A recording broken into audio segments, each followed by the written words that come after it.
Let me back up and explain how I became the family burden while secretly funding my sister's entire lifestyle. My sister Rebecca and I grew up in the same house, but we lived in completely different worlds. She was 3 years older, and from the moment I was born, the roles were set. Rebecca was the golden child, beautiful, charismatic, always knowing exactly what to say to make our parents beam with pride. I was quiet, bookish, too serious, according to Mom. When Rebecca got pregnant at 19 and dropped out of college, Mom and Dad threw her a baby shower that cost more than my entire high school graduation. "She's starting a family," Mom explained when I asked why they seemed so happy about it. "That's what matters." When I got accepted to MIT on a full academic scholarship at 17, Dad's response was, "Well, let's hope you don't waste it like you waste everything else." I learned early that nothing I did would ever be enough, so I stopped trying to impress them.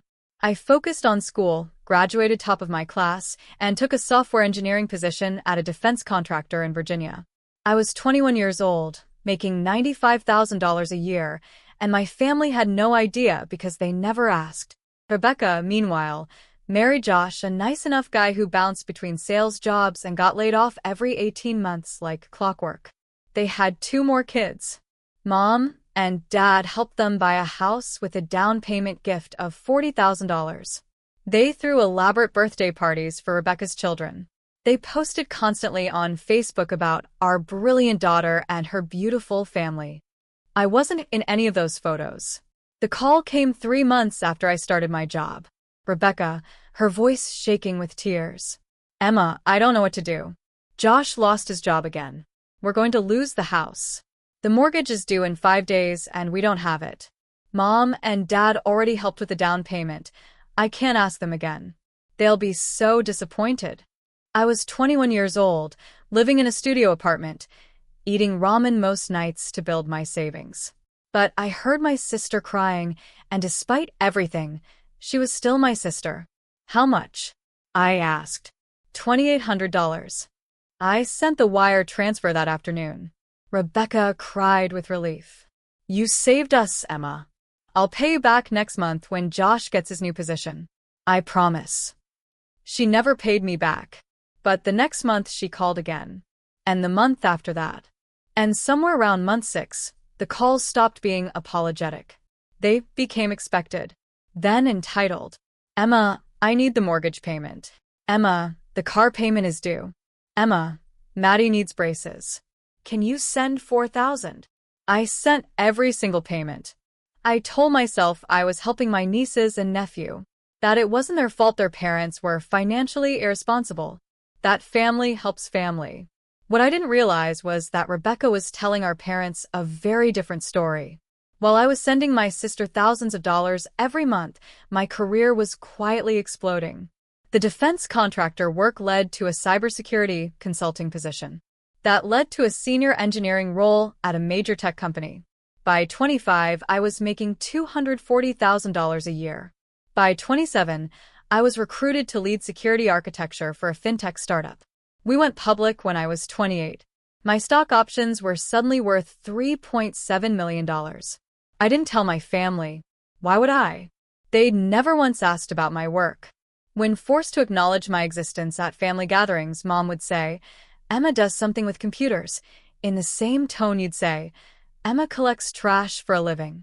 So I stayed quiet. I bought a modest townhouse in Alexandria. I drove a 7-year-old Honda. I wore jeans and hoodies. And I continued sending my sister $3,200 every single month like clockwork. By the time I turned 30, I'd sent Rebecca approximately $420,000 over 7 years. Mortgage payments, car payments, credit card bills, school supplies, dance lessons, soccer fees, summer camp, her kids' dental work, her kitchen renovation, her emergency medical bills that turned out to be elective cosmetic procedures. I kept immaculate records.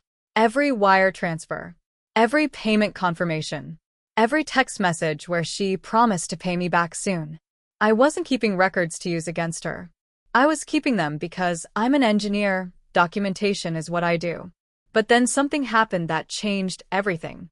I was buying coffee at my usual cafe near my office when my credit card was declined. I tried another one. Also declined. Confused, I used my debit card and immediately called my credit card company from the parking lot. Ms. Anderson, these accounts are maxed out. That's impossible. I pay them off every month. Automatically. Let me check. I'm seeing significant purchases. Multiple cash advances. Balance transfers. The account has been active for. What purchases? Where? The representative listed stores I'd never shopped at. Cities I'd never visited. Purchases made while I was in meetings with timestamps to prove it. Ma'am, I think you're a victim of identity theft. It took 3 weeks to unravel. For credit cards I'd never opened, all maxed out. Total fraudulent charges, $167,000. All of them opened using my social security number, my mother's maiden name, my date of birth. The credit bureaus connected me with a fraud investigator. Within 2 days, he had the answer I already suspected in my gut. The applications were submitted from an IP address in Sterling, Virginia. They match your sister's home address. The cards were mailed there. The purchases match her spending patterns. Ms. Anderson, your sister has been committing identity theft for approximately 4 years. I sat in my home office, staring at the forensic report, and felt something inside me finally break. All those years. All that money. All that silence while she called me selfish. While she told our parents I never helped. While she bought designer purses and took beach vacations and remodeled her kitchen, using credit cards opened in my name. I wasn't angry yet. I was numb. But numbness turned to something else when Mom called that evening. Emma, you're coming to Christmas dinner this year, right? It was the first time Mom had called me in 6 months. Usually she texted. I was planning to, I said carefully. Good. Rebecca really wants you there. She says you've been distant lately. I'd been distant. Me. The person sending her $3,200 every single month. She's worried about you, sweetie. She says you never talk about your life. She thinks you might be struggling financially and are too proud to ask for help. I actually laughed. She thinks I'm struggling? Well, you do still rent that little apartment, don't you? And you drive that old car. Rebecca just worries. She's such a caring person. Mom, I own a townhouse. I bought it 3 years ago. Silence.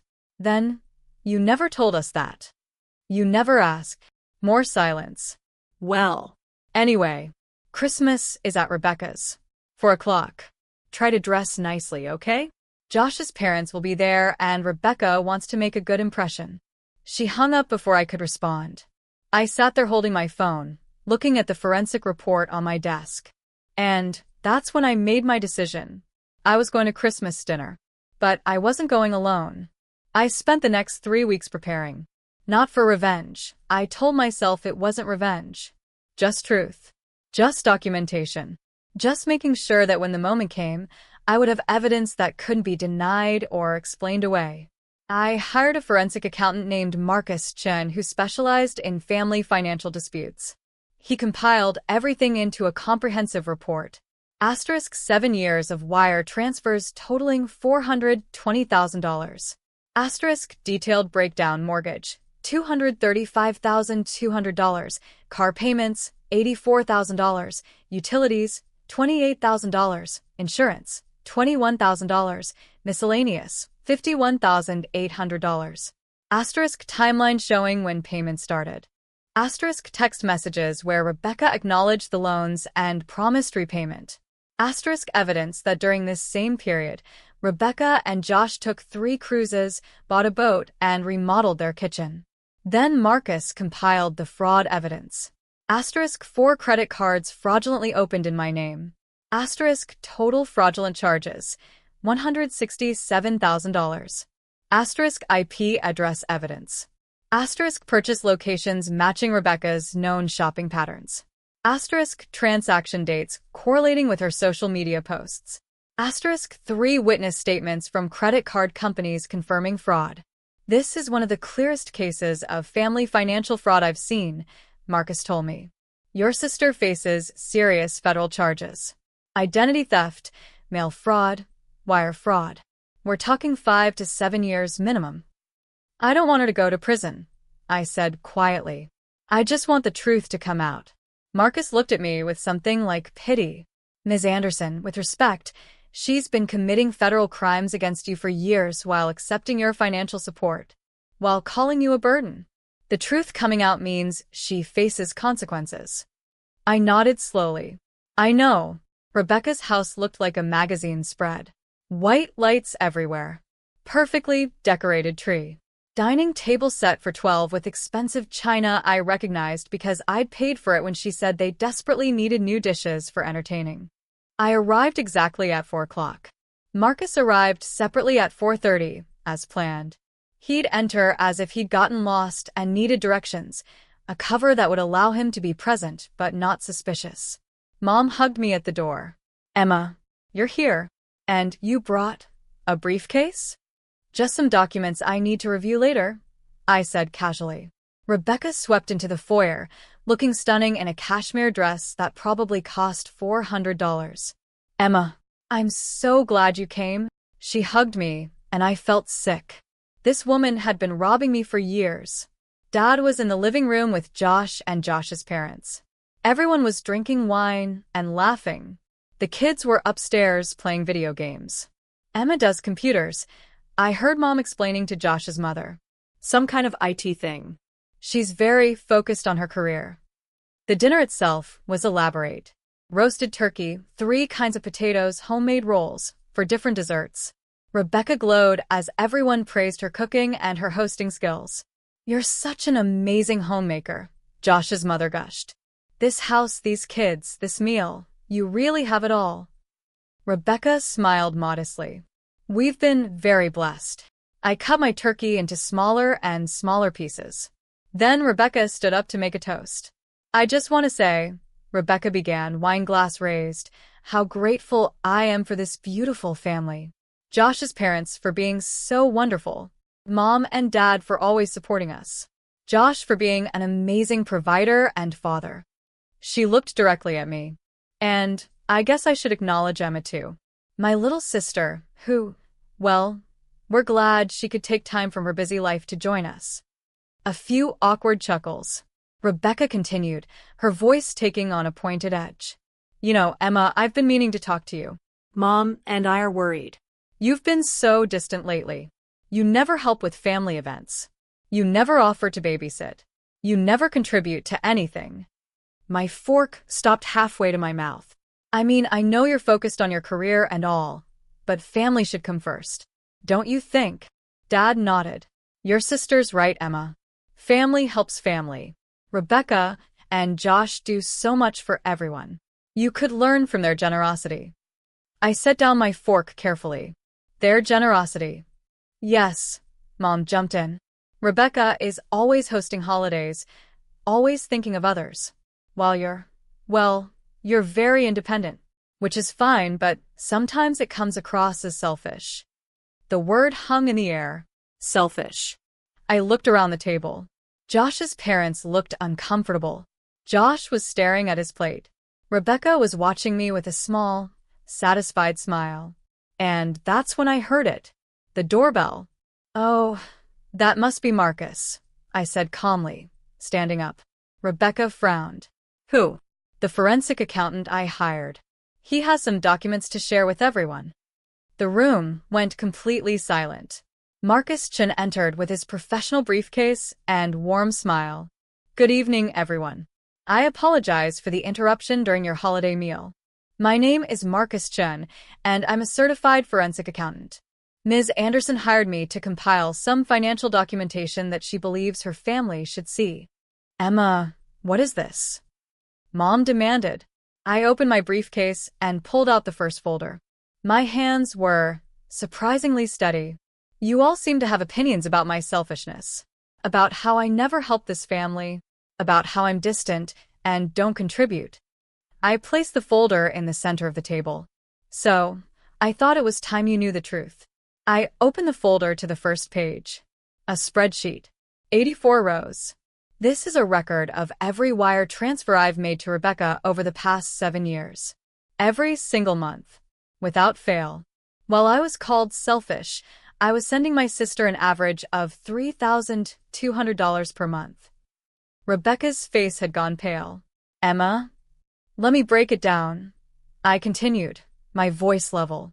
Mortgage payments, $235,200. I've been paying Rebecca's mortgage for 7 years. Every month.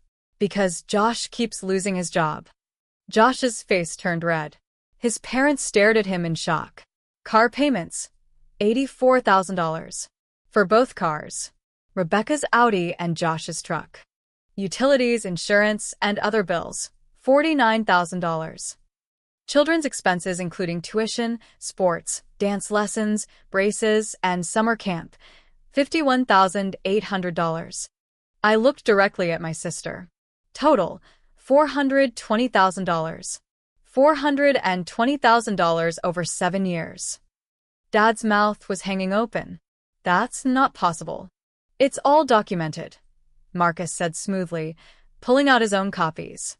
Wire transfer confirmations. Bank statements. Text messages where Ms. Rebecca Anderson requested funds. I can provide copies to anyone who'd like to verify. Why didn't you tell us? Mom whispered. Because Rebecca asked me not to. She said you'd be disappointed in her and Josh. She said it was temporary. She said she'd pay me back. I smiled without humor. She never paid back a single dollar. Rebecca found her voice. I was going to. Things have been tight. Things have been tight. I pulled out my phone and pulled up her Instagram. Cruise photos from 8 months ago. You took a cruise to the Bahamas. You bought a boat. You remodeled your kitchen with granite countertops and custom cabinets. You needed it all on my money while calling me the family burden. The silence was deafening. Then Marcus cleared his throat. I'm afraid there's more. Marcus pulled out a second, thicker folder. During the course of my investigation, Ms. Anderson discovered some irregularities with her credit. She asked me to investigate. He spread out papers on the table. Credit card statements. Application forms. IP address logs. Over the past 4 years, someone has opened 4 credit cards in Ms. Anderson's name. These cards have been maxed out with purchases totaling $167,000. The applications were submitted from an IP address that traces to this address, 447 Maple Street, Sterling, Virginia. This address. Josh's mother gasped. Marcus continued in his professional tone. The fraudulent cards were used to purchase items including designer handbags, jewelry, furniture, and electronics. Many of these purchases can be cross-referenced with social media posts from Ms. Rebecca Anderson showing these exact items. He laid out photos. Rebecca's Instagram posts next to credit card statements. Same dates. Same stores. Same items. This constitutes identity theft, mail fraud, and wire fraud, all federal crimes. I didn't. Rebecca started, but her voice cracked. The IP logs don't lie, Marcus said. Nor do the purchase locations, which match your known shopping patterns, your credit card swipe locations, and in some cases, geotagged social media posts. You purchased a designer handbag at Tyson's Corner at 2:47 p.m. on June 14th of last year. Ms. Anderson was in a board meeting in San Francisco with 30 witnesses. Her phone's GPS data proves she was 2,800 miles away. Dad was staring at Rebecca in horror. Becky, please tell me this isn't true. Rebecca's eyes were filling with tears. I was going to pay it all back. The kids needed. The kids needed a boat? I asked quietly.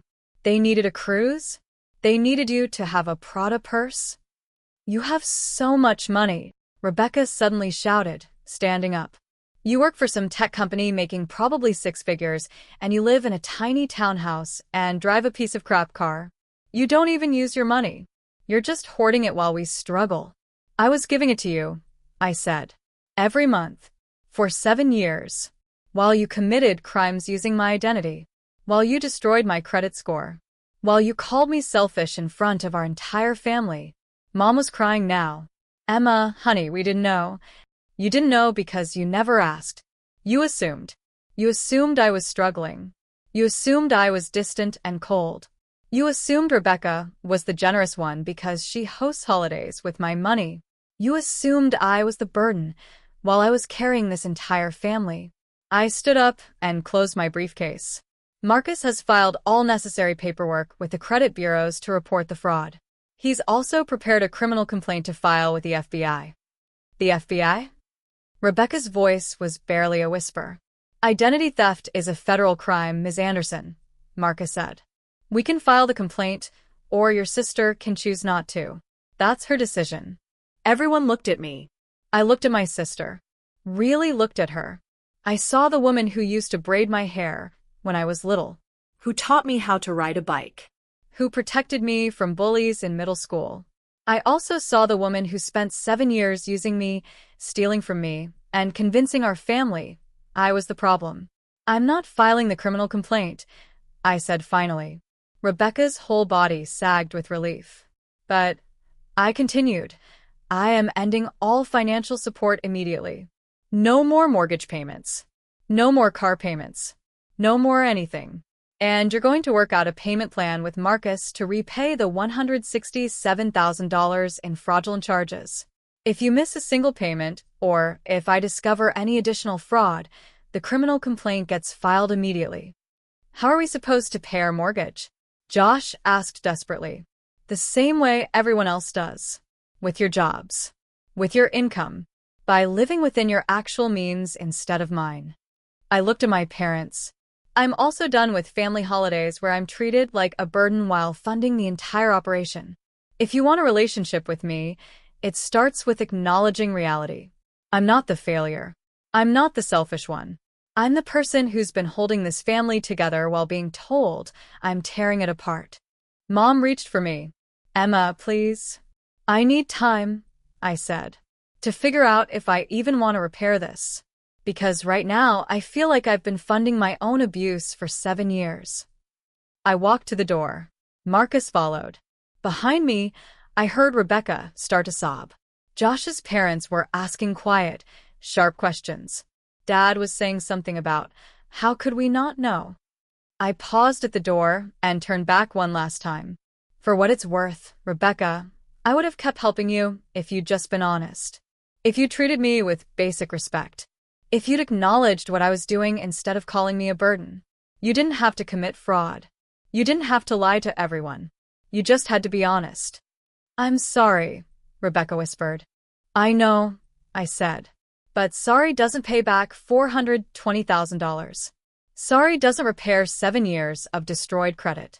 Sorry doesn't undo being called selfish in front of the entire family while I was literally paying your mortgage. I walked out into the cold December air. Marcus walked with me to my car. That took courage, he said.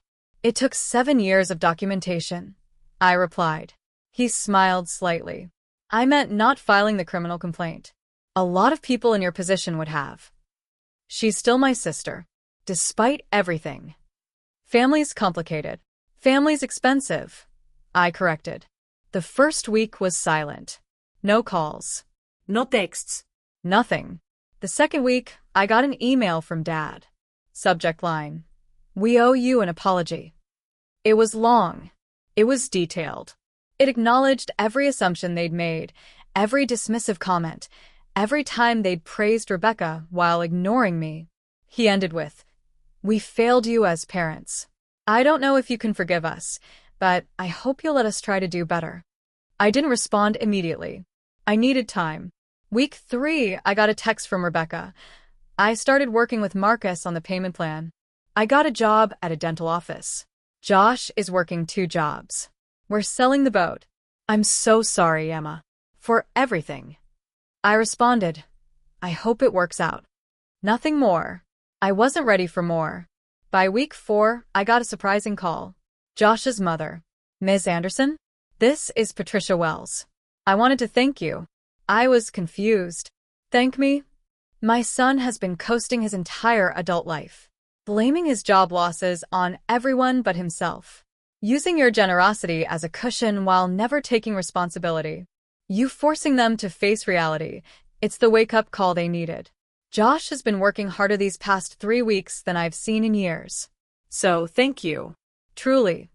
After she hung up, I cried. Not sad tears. Not angry tears. Just release. It's been 6 months since that Christmas dinner. Here's where everything stands. Rebecca and Josh are making their payment plan work. Barely, but they're doing it. She's working full-time. He's keeping both his jobs. They sold the boat, the Audi, she drives a used Honda now, and most of the designer items she'd bought with my credit. They're living in a genuinely modest way for the first time in their marriage. They're keeping the house, but only because I agreed to one final thing. I converted their remaining mortgage into a loan to them at 3% interest, meaning they're paying me instead of the bank. Marcus handled all the paperwork. They've made every payment on time. I suspect the fear of losing the house to their sister is a powerful motivator. Mom and Dad have been trying. Really trying. They call every week. They ask about my work. They sent flowers when my company won a major contract. Dad sent me an article about women in tech with a note. I'm proud of you. I should have said that years ago. I've had dinner with them twice. It's awkward, but it's honest. That's new.